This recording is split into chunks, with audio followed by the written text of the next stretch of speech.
ನಮ್ಮ ದೇವರು ಕರ್ತನಾದ ಯೇಸು ಕ್ರಿಸ್ತನ ನಾಮದಲ್ಲಿ ಅನುದಿನದ ಆಹಾರ ಪ್ರಿಯರಿಗೆ ಪ್ರೀತಿಯ ಶುಭಾಶಯಗಳು. 2025 ಜುಲೈ ತಿಂಗಳ 28ನೇ ತಾರೀಕಿನ ಸೋಮವಾರದ ದೇವರ ವಾಕ್ಯವು, ದೇವರ ಸನ್ನಿಧಿಯಲ್ಲಿ ನೀವು ಮಾತಿನಿಂದಾಗಲಿ ಕ್ರಿಯೆಯಿಂದಾಗಲಿ ಏನು ಮಾಡಿದರೂ ಅದನ್ನೆಲ್ಲ ಕರ್ತನಾದ ಯೇಸುವಿನ ಹೆಸರಿನಲ್ಲಿ ಮಾಡಿರಿ. ಆತನ ಮೂಲಕ ತಂದೆಯಾದ ದೇವರಿಗೆ ಕೃತಜ್ಞತಾಸ್ತುತಿ ಮಾಡಿರಿ. ಕೊಲೊಸ್ಸೆಯವರಿಗೆ 3:17.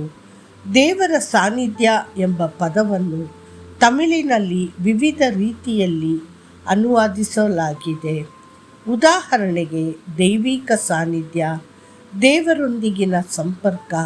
ಆದರೆ ಯಾವುದೇ ಅಭಿವ್ಯಕ್ತಿಯಾಗಿದ್ದರೂ ದೇವರ ಸಾನ್ನಿಧ್ಯದಲ್ಲಿ ನೆಲೆಸುವ ಮತ್ತು ಅದನ್ನು ಸಮೃದ್ಧವಾಗಿ ಅನುಭವಿಸುವ ಸವಲತ್ತು ನಂಬಿಕೆಯುಳ್ಳವರ ಜೀವನದಲ್ಲಿ ಒಂದು ದೊಡ್ಡ ಆಶೀರ್ವಾದವಾಗಿದೆ. ಒಬ್ಬ ಯುವತಿಯು ಮದುವೆಯಾದ ಮೇಲೆ ತನ್ನ ಗಂಡನ ಮನೆಗೆ ಪ್ರವೇಶಿಸಿದಳು. ಆದರೆ ಸಂತೋಷದಿಂದ ಸ್ವಾಗತಿಸುವ ಬದಲು ಅವಳ ಅತ್ತೆ ಮಾವ ಅವಳನ್ನು ಕಠಿಣವಾಗಿ ನಡೆಸಿಕೊಂಡರು. ಅವಳ ಗಂಡ ಕೂಡ ಅವಳ ಮೇಲೆ ಸ್ವಲ್ಪ ಪ್ರೀತಿ ಅಥವಾ ಕಾಳಜಿಯನ್ನು ತೋರಿಸಲಿಲ್ಲ. ಈ ಪರಿಸ್ಥಿತಿಯನ್ನು ಬಳಸಿಕೊಂಡು ಸೈತಾನನು ಅವಳ ಜೀವನದಲ್ಲಿ ಆಳವಾದ ನಿರುತ್ಸಾಹ ಮತ್ತು ಖಿನ್ನತೆಯನ್ನು ತಂದನು. ಅವಳು ನಿರ್ಜೀವ ವ್ಯಕ್ತಿಯಂತೆ ಚಲಿಸಲು ಪ್ರಾರಂಭಿಸಿದಳು. ಒಂದು ದಿನ ಆ ಮುರಿದ ಸ್ಥಿತಿಯಲ್ಲಿ ಅವಳು ಚರ್ಚ್ಗೆ ಹೋದಳು. ಸೇವೆಯ ನಂತರ ಅವಳು ತನ್ನ ಹೃದಯವನ್ನು ಕರ್ತನ ಸೇವಕರಲ್ಲಿ ಒಬ್ಬರಿಗೆ ತೋಡಿಕೊಂಡಳು. ಸೇವಕನು ಅವಳನ್ನು ಮೃದುವಾಗಿ ಪ್ರೋತ್ಸಾಹಿಸುತ್ತಾ, ಪ್ರಿಯ ಸಹೋದರಿ, ಇತರರು ನಿನ್ನನ್ನು ಮೆಚ್ಚುತ್ತಾರೋ ಇಲ್ಲವೋ ಎಂಬುದನ್ನು ಲೆಕ್ಕಿಸದೆ ನಿರಾಶೆಗೊಳ್ಳಬೇಡ.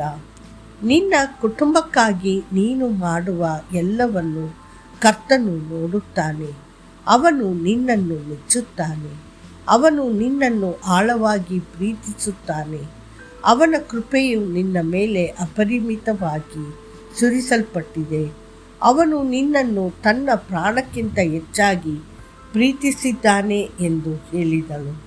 ನಂತರ ಅವನು ಹೀಗೆ ಹೇಳಿದನು, ನೀನು ಪ್ರತಿದಿನ ನಿಮ್ಮ ಮನೆ ಕೆಲಸವನ್ನು ಪ್ರಾರಂಭಿಸುವ ಮೊದಲು ಸ್ವಲ್ಪ ಸಮಯ ಮಂಡಿಯೂರಿ ಪ್ರಾರ್ಥಿಸಿ, ಕರ್ತನೇ, ನೀನು ನನಗೆ ಕೊಟ್ಟಿರುವ ಈ ಮನೆಗಾಗಿ ಧನ್ಯವಾದಗಳು. ನೀನು ನನ್ನನ್ನು ಇರಿಸಿರುವ ಈ ಸುಂದರ ಕುಟುಂಬಕ್ಕಾಗಿ ಧನ್ಯವಾದಗಳು. ನಿನ್ನ ದಿನದಲ್ಲಿ ಕರ್ತನ ಸಾನ್ನಿಧ್ಯವನ್ನು ಸ್ವಾಗತಿಸು. ಆ ದಿನದಿಂದ ಸಹೋದರಿ ತನ್ನ ದಿನವನ್ನು ಪ್ರಾರಂಭಿಸುವ ಮೊದಲು ನಿಷ್ಠೆಯಿಂದ ಪ್ರಾರ್ಥಿಸಲು ಪ್ರಾರಂಭಿಸಿದಳು ಮತ್ತು ಅವಳು ದೇವರ ಸಾನ್ನಿಧ್ಯವನ್ನು ಅಪಾರ ಪ್ರಮಾಣದಲ್ಲಿ ಅನುಭವಿಸಿದಳು.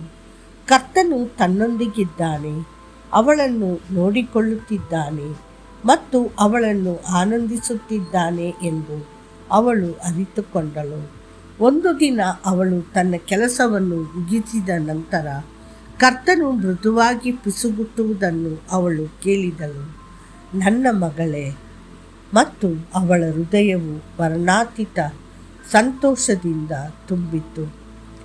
ದೇವರ ಪ್ರಿಯ ಮಕ್ಕಳೇ, ನಮ್ಮ ಕರ್ತನು ನಮ್ಮನ್ನು ಮೆಚ್ಚುವವನು.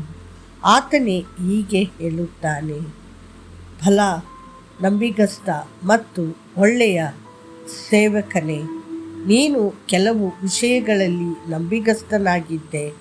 ನಾನು ನಿನ್ನನ್ನು ಅನೇಕ ವಿಷಯಗಳ ಮೇಲೆ ಅಧಿಪತಿಯನ್ನಾಗಿ ಮಾಡುವೆನು.